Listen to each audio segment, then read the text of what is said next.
Yo, what's cracking? This your homeboy Ice Cube, and you tuned in to Everything Snowboarding and More podcast. You know what it is, baby. Hey everybody, this is Mike with the Mountain Weekly News. Welcome back to episode number 55 of the Everything Snowboarding, Outdoors, and More podcast.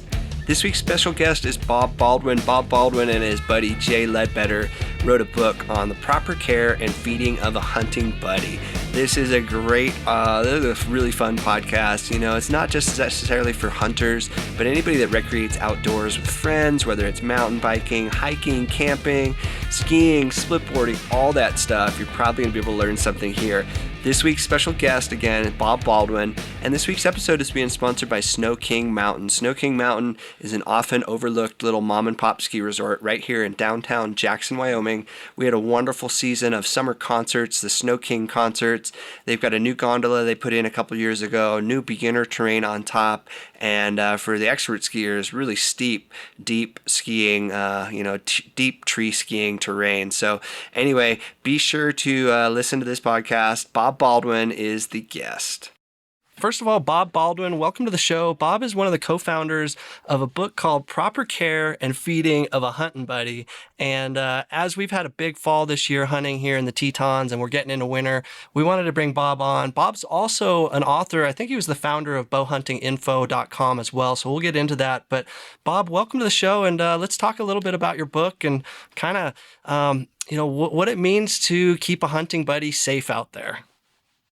Yeah, so I appreciate the opportunity. I wish that Jay could have joined us. He's my co-author. Unfortunately, he's out of country right now, so you're stuck with me. So Jay and I have been hunting together for, I guess, over 20 years now.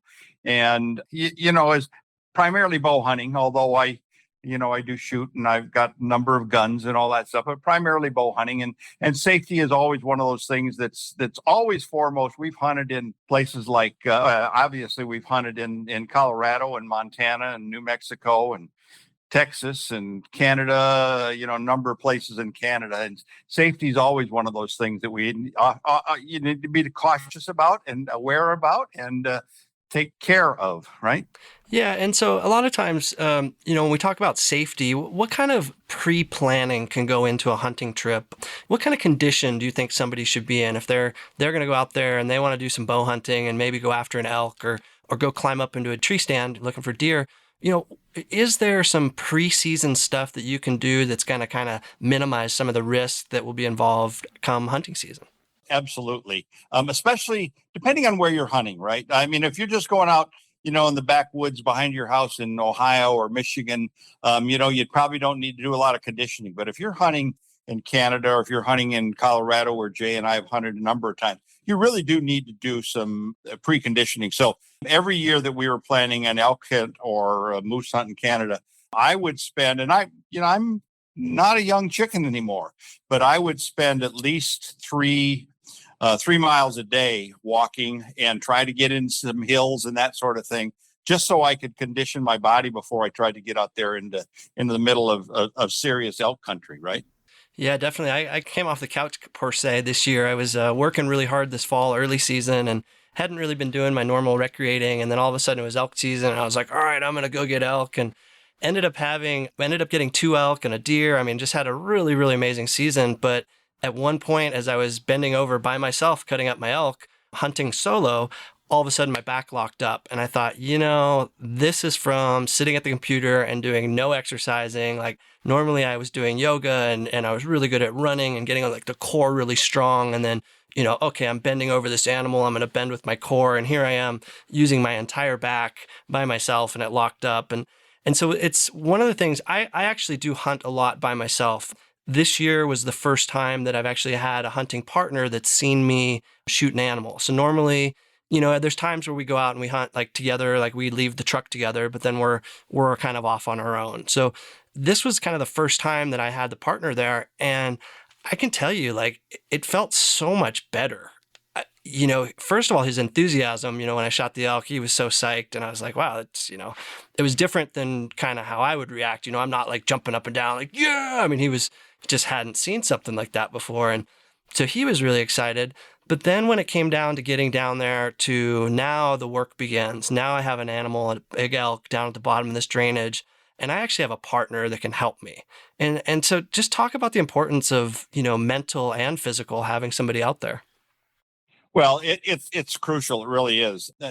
Jay and I, and of course we've written the book "Proper Care and Feeding of a Huntin Buddy," and it's humorous events that have transpired in our hunting escapades, right? But the truth of the matter is, especially when you're out doing something like in Colorado or in Ontario or Alberta.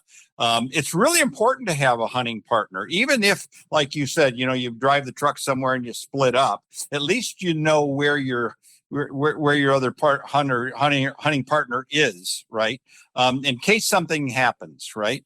In case a tree stand falls, or in case you get lost, or whatever else, or your back goes out or your knee goes out, right? There's somebody that knows where you are and can find you and make certain that things are safe. So Jay and I, and frankly, and I think you said it too, it's a lot of fun to be with someone.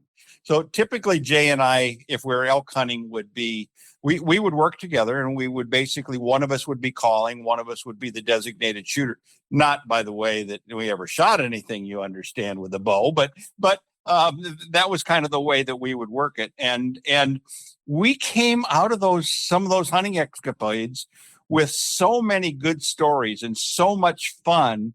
I've heard Jay say, if somebody were to offer me $10,000 to go up on a mountain and hunt elk alone with my bow, I'd probably say, can Bob come? And if Bob can't come, maybe I won't do it. Right? It's so much more fun when you can share your hunt with other people, and it also makes for a much safer hunt as well. Of course. And so you and Jay, you guys, you're going out there together in the field. What are some things that you guys make sure that you kind of always have with you? Are there some things over the years, maybe the shit has hit the fan per se, and all of a sudden you realized, okay, from now on we are always carrying a lighter, or we're always going to make sure that we have, a couple snack bars. I mean, what are some things that before you guys are leaving are always going in your kit for somebody that's hunting or just even doing outdoor adventures should consider adding to their pack? I have two packs basically. I have what I have a fanny pack, which I carry with me all the time in the early fall when the weather's nice. And in that fanny pack, I've got a space blanket just in case. I've always got fire starting material. I've always got some sort of a small first aid kit. I'm always carrying a whistle or something that can communicate with other people. So in that fanny pack, and obviously I've always got a knife and that sort of thing. So if I get into trouble in the early fall, I've got something that I know I can build a fire. I can make myself heard. I've got, if I cut myself or fall or something, I've got something that I can provide first aid kit. And then once it gets closer toward winter, then I've got a bigger pack that I carry. I always carry the fanny pack as well, because it's got a bunch of stuff. But then I start thinking about, now I got to keep, even in, and hunting out west in Colorado, you can go from 55 degrees to 30 in a heartbeat, just climbing these mountains. And so as you get later in the year, you want to make certain that you've got some warmer clothing and things like that. Maybe even, a tarp that you can crawl under in the event that you get stuck or that sort of thing. So that's the kind of thing you want to be careful of. And even it's not just in the mountains. Jay and I have hunted in Canada, and if you get in Canada and you get turned around in Canada in some of these Ontario places, there's no such thing as a straight line that you can follow. I've always got a compass with me, right? But you can't follow a compass point in Canada for any length of time, because you're going to have to detour around the million lakes that are there, right? So it's important to carry the right equipment and be aware of where you're going, be in the shape that you need to be for wherever it is you're going, and make certain that somebody knows, at least approximately where you're at. Oh, definitely. And I think hunting, it's really important to that last part that you said is, really making sure that somebody knows where you're going, or you're supposed to call somebody at the end of the day. Because like you said, you can get out there, you can twist a knee. You can get turned around. Maybe you went somewhere and you thought it was a straight line, or it looked like it was on the map, and you get out there and your compass is like, no, I got to go around these trees. And it's, now it's all of a sudden it's dark. And so we've covered the aspect of, your physical health. We've talked about some of the equipment that you can bring with you.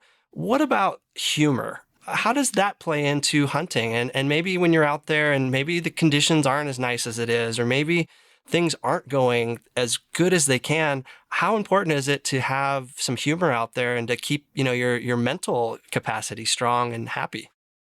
It's incredible. I'll tell you a quick story. One of our first hunting episodes, we were hunting Colorado, and we were elk hunting. And every morning we were getting up and we're seeing elk at about 10,000 feet or thereabouts, right? And we couldn't get above them, right? They would climb back up above tree line by the time it was morning. And so we decided, well, you know what, we're gonna set up a spike camp.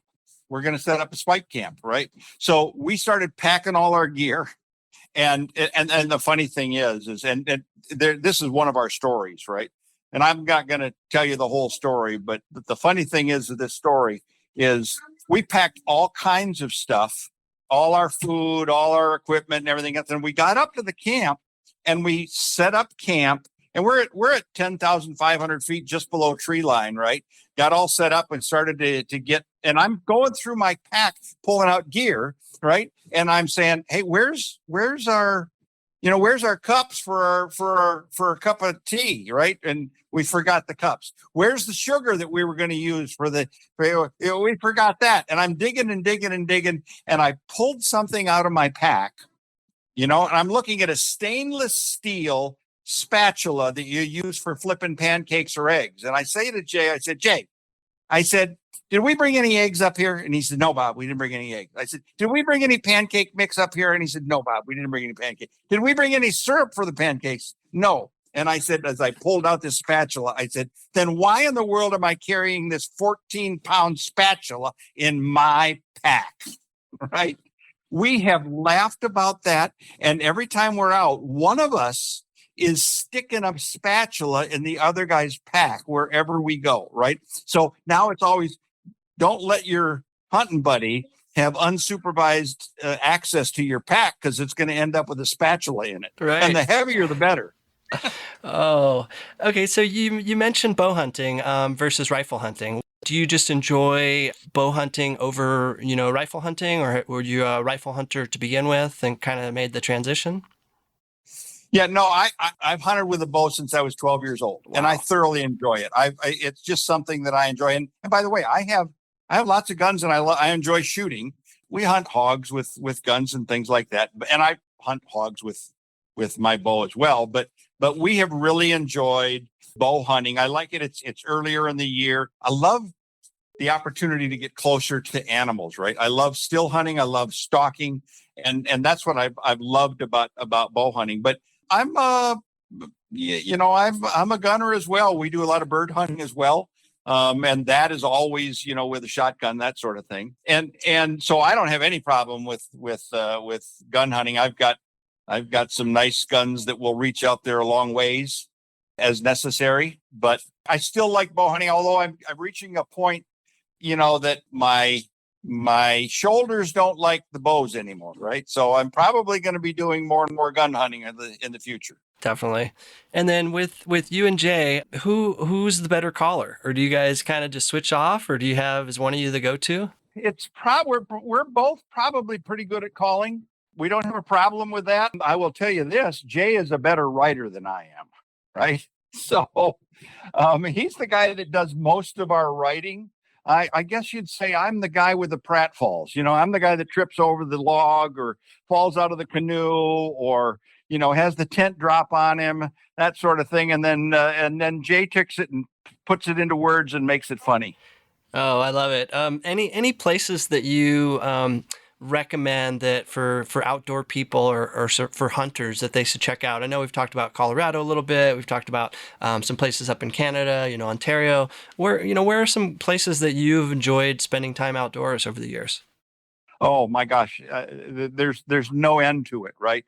We've hunted a number of places in Colorado, in Montana. We've hunted 3 or 4 times in different places in Ontario, Canada, Alberta, Canada, New Mexico, Texas. Texas is an awesome place if you want to hunt hogs. That's a lot of fun. And to me, it doesn't matter as much about what I'm hunting or even how much we're hunting, as much as it is just being outdoors, being out in nature in God's country and enjoying what God has given us, and then fellowshipping, that partnership or ability to just share things with another hunter, even though you're separated, for a quarter of a mile or a half a mile away from each other. When you come back to camp and you can express, what you saw, why you saw it, you can talk about that. Oh, I almost got the shot, but I missed it, and you can just relive those instances with your hunting buddy. And those are the kind of things that I think make hunting a great activity, right? Yeah, and you mentioned fellowship, and some of my closest friends now, I mean, it's through hunting, and a lot of them are people that I would never, ever, ever interact with in normal life. I mean, there would be no way that I would ever have come in touch with these people, and either being out there hunting and walking in the woods and meeting somebody, or meeting somebody at the trailhead, or starting to talk to somebody and, oh, you hunt? Well, I hunt too. We should go out together. And just like these relationships that I've built through hunting.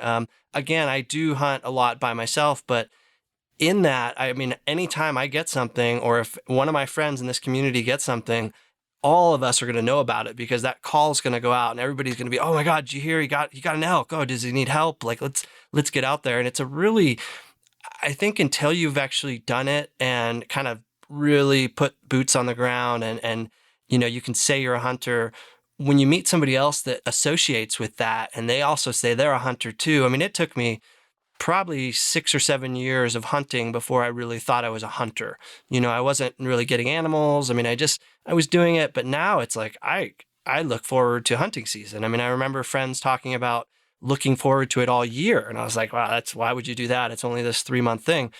Now, like, my whole life is being based around that. And moving forward into next year, I said this fall, my core wasn't as strong as it would be. I'll never let that happen again. And so it was nice to hear you saying that you do, you get out there and you put some miles in, and it is really important to kind of be thinking about, if you are going to be successful at this, if you're going to be successful at anything, you've got to put some time in. And then there's repetition involved as well. You can't just, it's, not just like riding a bike, like, I'll just be a hunter and I haven't done this in 5 years and I'll just go out there and everything's fine. It's like, no. Because there's a lot of, like you said, a lot of things that you can easily forget too. You get out there, you get to the trailhead and no flashlight or no headlamp, or you get out there and you realize, oh my gosh, like I left just my hunting boots. I've got my normal boots on, just the silliest little things. And so I do think that there's something to be said for having those partners involved with hunting. I mean, one of my closest friends now, I mean, he's an oil worker from, lives a few hundred miles from here, and somebody that real tough, big country guy. I'm total opposite of that. And we've just hit it off. And I'm so grateful that hunting was able to do that. And I think it was because we did share a lot of humor being out there and just really, it's not called shooting. I mean, most of the time you're not getting anything. And so the success rate is so low. I mean, that feedback loop, it's like you almost have to be stubborn. Or like you said, just really love being out in God's country and being like, you know what, like, I don't care what happens today. Like, we're out here. Like, look at the sunrise we just got. Look at this. Oh, look at there's tracks. Oh, there was a bird there. Like, there's the smallest little things can make it such a big experience. And then if maybe you see tracks of an animal, it's like, oh my gosh.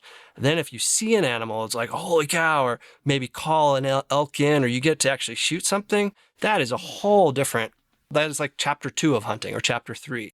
It really is. It's almost anticlimactic to actually take an animal, Yeah, right? totally. And by the way, Jay and I have both taken more than our share of animals over the years, but we like to laugh at ourselves enough. We say, we call ourselves hunters, but really what we do most of the time is just carry very expensive archery equipment in long treks in the woods and have occasional moments of sheer adrenaline rush when we actually see something, right? So I'm gonna use that long treks in the woods with expensive bow or rifle equipment, heavy stuff too sometimes. Yep, This is great. that's what it is, right? That's what we call hunting, right? So And we love it, and we come back year after year. And again, I think there is some humor in it. And I mean, some of those mornings, especially here this fall when it got cold and it was -10 and it's dark, and I'm like, I don't want to get out of bed today. Like, this is going to be awful. And all of a sudden I get out there, I'm like, I am so happy I got out here. Like, this is the best thing I could have ever done. and very often it's those mornings that you say, oh no, it's going to be 10 degrees below zero or even whatever, 32 degrees even right now. It's too cold. I don't want to do that. But if you got a hunting buddy, he's already up and at 'em, and he's going to drag your butt out of bed and say, no, we're going hunting. Right. And once you get out there, you're happy you did. Right. Because that's when you see that 10-point buck, or that's when you see that 6x6 walk by that you almost got a shot at, right? That sort of thing. So, and then you can both chuckle saying, remember you wanted to sleep in this morning? And I said, no, exactly. we're going out there. Where can people follow along on more adventures with you and Jay? Are you guys writing, are you guys coming up with more books? Or are you doing like blog posts? We don't do a blog, but we've actually written 30 stories. We published the first 6 stories in the Proper Care and Feeding of a Huntin Buddy. You can get that at Amazon.com or Barnes and Noble. You'll have to, you're not going to find it in a Barnes and Noble store probably, but you can certainly order it there, and you can certainly order it through Amazon. You can get it either digitally or hardback or paperback as well. Just have it look up Proper Care and Feeding of a Huntin, apostrophe N, no G, Huntin Buddy, and you'll find it there. We also have a website called bobandjay.com. You can find we have a Facebook page, Bob and Jay, just look at Bob N, the letter NJ from Facebook. And we have a subscription page for YouTube as well. Once again, go to YouTube and search Bob and Jay, and you can get that. And we've done a number of interviews. We're in the process right now of completing our second book, and we're looking to publish that, I hope, early next year. I'm not sure when that's going to happen, but we're working on it. So and look, when we started doing this, we didn't do it because we were hoping we were going to make money and publish these books. We started writing these stories because they were humorous events about what happened on our hunts. I don't know if you ever read Pat McManus. I have not. I will write that down. Pat McManus used to write it was called The Last Laugh in Outdoor Life, right? It was the last page of an Outdoor Life magazine. And he ended up writing, I don't know how many, probably 100 columns, and ended up putting them in books. And we used to read those books. And so our humor is very similar to Pat McManus's humor. Basically, I tell people there's a kernel of truth in every one of our stories. It might be a real small kernel, but there's a kernel of truth. And basically what it is, something would have happened, like the spatula, right? What am I doing with carrying this 14-pound spatula up a mountain, right?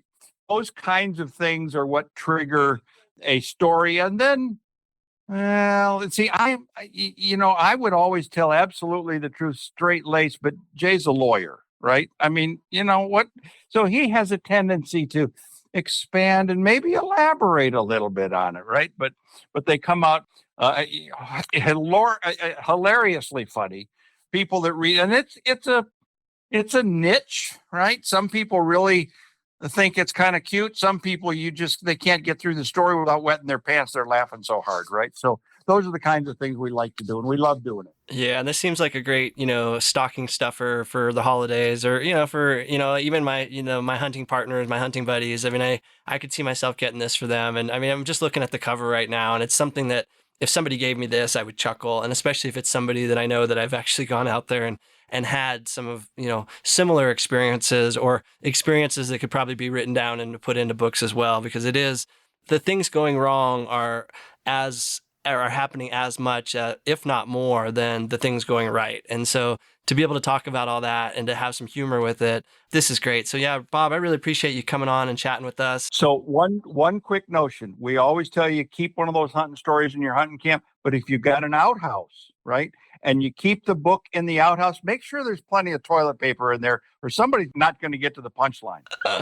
I love it. Well, if you feel like laughing from your guts, and I can just tell that by talking to you, Bob, definitely check out this book, Proper Care and Feeding of a Huntin Buddy, Bob Baldwin and Jay Ledbetter. Thanks again for writing this great book, and I look forward to definitely watching your guys' adventures and looking for round 2. All right, thanks. We appreciate it. We're looking forward to our next book, and thank you so much for the opportunity to share with you. All right, thanks, Bob. Bye. All right, take care. Bye-bye. All right, well, that wraps up episode number 55 with Bob Baldwin, and that was really fun for Bob, just talking about all the stuff that him and Jay did. What a hoot. And his book, once again, is called The Proper Care and Feeding of a Huntin Buddy. This week's episode is being sponsored by Snow King Mountain. Snow King Mountain, definitely something you want to check out when you're here in Jackson, whether it's in the summertime and you want to do the zip lines or the coaster, or in the wintertime and you just want to ski some really reppin' terrain. Be sure to check out Snow King Mountain.